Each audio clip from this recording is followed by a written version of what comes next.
కాంగ్రెస్ తెలంగాణ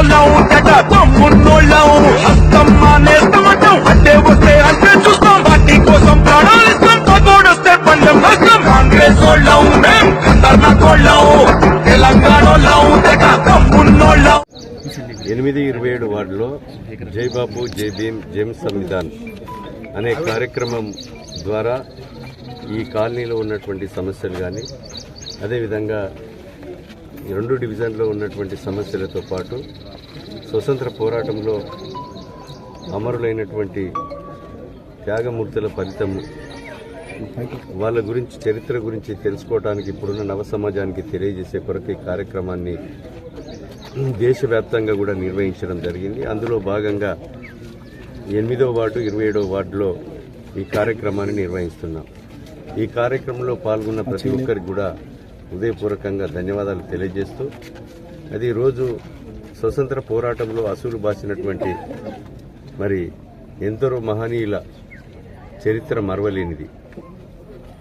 ఈరోజు గాంధీజీ లాంటి వ్యక్తులు, నెహ్రూ లాంటి వ్యక్తులు స్వతంత్ర ఉద్యమంలో పోరాడి బ్రిటిష్ వాళ్ళను తరిమి మనకు స్వతంత్రం తెచ్చి ఈరోజు డాక్టర్ బాబాసాహెబ్ అంబేద్కర్ గారు నెహ్రూ ప్రధానమంత్రిగా ఉన్నటువంటి సమయంలో కార్మిక శాఖ, న్యాయశాఖ, వ్యవసాయ శాఖ మంత్రిగా పనిచేసి కార్మికుల కొరకు మరి చట్టాలను తెచ్చి ఈరోజు ఎస్సీ, బీసీ, ఎస్టీ, మైనారిటీ, బడుగు బలహీన వర్గాలకు రిజర్వేషన్ కల్పించి వారి యొక్క రాజ్యాంగం ప్రకారంగానే ఈరోజు బడుగులకు, బలహీన వర్గాలకు, అట్టడుగున అణగారిన వర్గాలకు న్యాయం జరుగుతూనే కాకుండా ఈరోజు ఆర్టికల్ 3 ప్రకారంగా తెలంగాణ రాష్ట్రాన్ని కూడా ఏర్పాటు చేసుకొని ఆ గొప్ప మహనీయుని ఇంకా వారి ఆశయాలను అమలు చేసే దిశలో ఉండాలే ప్రభుత్వాలు తప్ప కేంద్ర ప్రభుత్వంలో పనిచేసేటువంటి ప్రధానమంత్రి మోడీ, అమిత్ షా లాంటి వ్యక్తులు డాక్టర్ బాబాసాహెబ్ అంబేద్కర్ను కించపరిచే విధంగా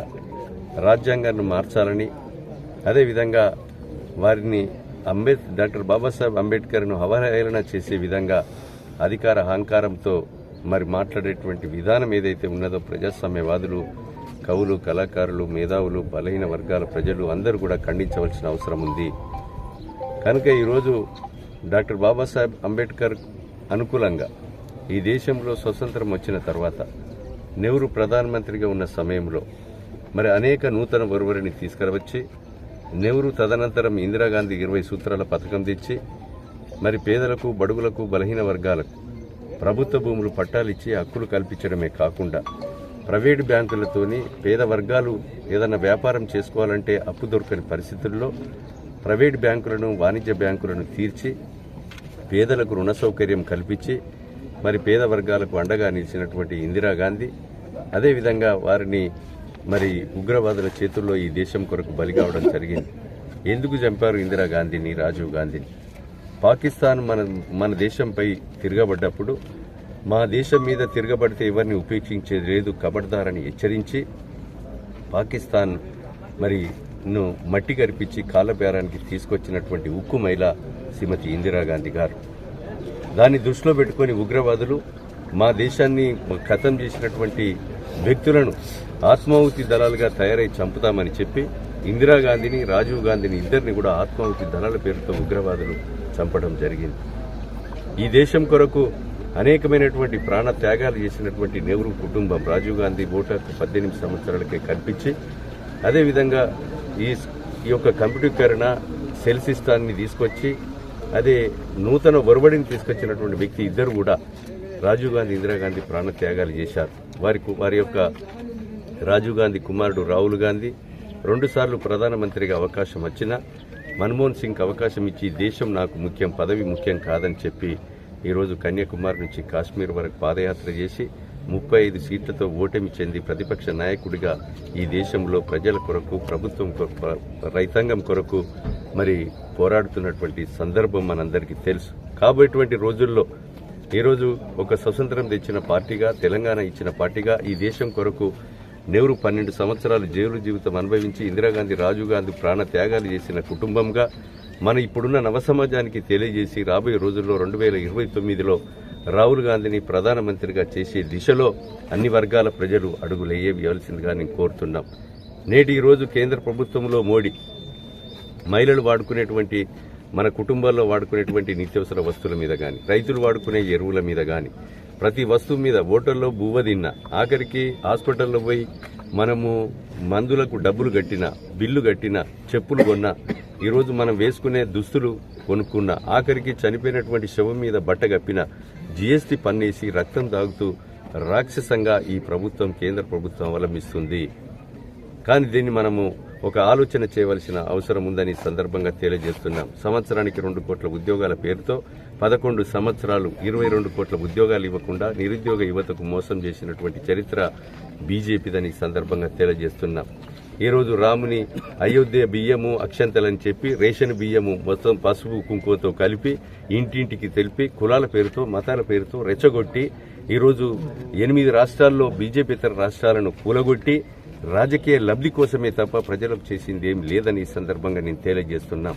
కనుక ఈరోజు కాంగ్రెస్ పార్టీ రేవంత్ రెడ్డి గారి నాయకత్వంలో తెలంగాణ రాష్ట్రంలో శ్రీమతి సోనియా గాంధీ ఇచ్చినటువంటి మాటలకు అనుకూలంగా ఈరోజు మహిళలకు ఉచిత బస్సు ప్రయాణం కానీ, ఈరోజు ఇంట్లో వాడుకునేటువంటి ఉచిత కరెంటు కానీ, రైతులు వాడుకునే ఉచిత కరెంటు కానీ, నిరుద్యోగ యువతకు 58,000 ఉద్యోగావకాశాలు కల్పించడం కానీ, వంట గ్యాస్ సిలిండర్ 500కే అందించడం కానీ, ఆరోగ్యశ్రీని పెంచడం కానీ, ఈరోజు కొత్త రేషన్ కార్డులు ఇవ్వడం కానీ, అదేవిధంగా ధనికుడు తినేటువంటి బువ్వను 55 రూపాయల కిలో చొప్పున కొని సన్నబియ్యం అందించే కార్యక్రమం కానీ ఈరోజు మనం రాష్ట్ర ప్రభుత్వం, పోయిన బీఆర్ఎస్ ప్రభుత్వం మిగులు రాష్ట్రాన్ని 8 లక్షల కోట్ల అప్పు చేసిన అప్పుకు మిత్తి అసలు కడుతూ 1,53,000 కోట్లు కట్టి ప్రజా సంక్షేమ పథకాలు ఈరోజు సన్న బియ్యాన్ని అందిస్తున్నాం. సన్న బియ్యం రావాలంటే సన్నబడ్లు పండించిన వాళ్లకు బోనస్ కూడా 500 ఇవ్వడం జరిగింది. ఈ ఒక్క జిల్లాలోనే 48 కోట్ల రూపాయలు బోనస్ ఇచ్చాం. రైతాంగానికి సన్న బియ్యం ఈరోజు 3 నెలలకు సరిపడు బియ్యాన్ని ఒకేసారి రేపు రేషన్ కూడా ఇవ్వబోతున్నాం. కొత్త రేషన్ కార్డులు ఇస్తున్నాం. కనుక ఈరోజు ప్రజా ప్రభుత్వాన్ని పేదలకు ఇందిరమ్మ ఇండ్లు కట్టించబోతున్నాం, 4.5 లక్షల ఇండ్లను. అదేవిధంగా ఈరోజు అర్హులైనటువంటి పేదలకు ఇండ్లే కాకుండా సంక్షేమ పథకాలు కూడా అమలు చేసే దిశలో కాంగ్రెస్ పార్టీ, కాంగ్రెస్ ప్రభుత్వం రాష్ట్రంలో కొనసాగుతుంది. దీన్ని, ఈ సంక్షేమ పథకాలను ప్రజలు రాబోయేటువంటి రోజుల్లో ఆలోచన చేసి రేపు మున్సిపల్ ఎన్నికలు జరిగినా, గ్రామాలలో సర్పంచ్ ఎన్నికలు జరిగినా, ఎంపీటీసీ, జెడ్పీటీసీ ఎన్నికలు జరిగినా ప్రజలు ఈ ప్రభుత్వానికి ఆశీర్వాదం ఇవ్వండని నేను ఈ నియోజకవర్గ శాసనసభ్యునిగా విజ్ఞప్తి చేస్తున్నాం. రాబోయేటువంటి 4 పర్యాయాలలో ఇంకా 4 సార్లు 4,000 ఇండ్లు, 16,000 ఇండ్లు వస్తాయి. పేదలకు ఇందిరమ్మ ఇండ్లు కట్టిస్తాం. నిజాయితీగా పనిచేస్తాం. అవినీతికి తావు లేకుండా ఈ ప్రభుత్వం నడుస్తుంది. మేము కూడా అవినీతికి తావు లేకుండా, ₹1 లంచం లేకుండా ఇందిరమ్మ ఇండ్లు కానీ, పేదలకు భూముల పట్టాలు కానీ, ఈరోజు ముఖ్యంగా 96 కులాలతో కలిగినటువంటి బీసీలను ఈరోజు 42% కలగాలని, 56.7% ఉన్నటువంటి బీసీలకు చట్టసభల్లో కూడా రిజర్వేషన్ కావాలని అసెంబ్లీలో తీర్మానం, భారతదేశ చరిత్రలో తొలి ముఖ్యమంత్రి తీర్మానం చేసి కేంద్ర ప్రభుత్వం మీద ఒత్తిడి తెస్తే మోడీ దిగొచ్చి మేము కులగణన చేపడతామని చెప్పడం జరిగింది. అది స్వాగతిస్తున్నాం.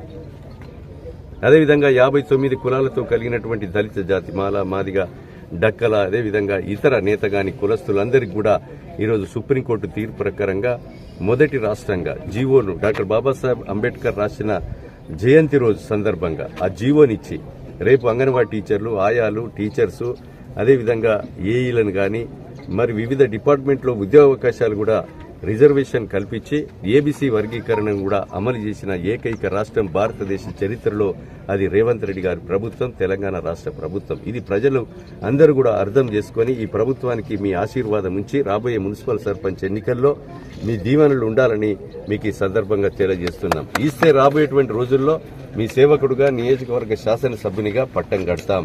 మేము నిలబెట్టిన అభ్యర్థులకు మీరు సహకరించమని కూడా నేను ఈ నియోజకవర్గ శ్రేణులను, మున్సిపల్లో ఉన్నటువంటి అన్ని వర్గాల ప్రజలను, కార్మికులను ముఖ్యంగా కోరుకుంటున్నాం.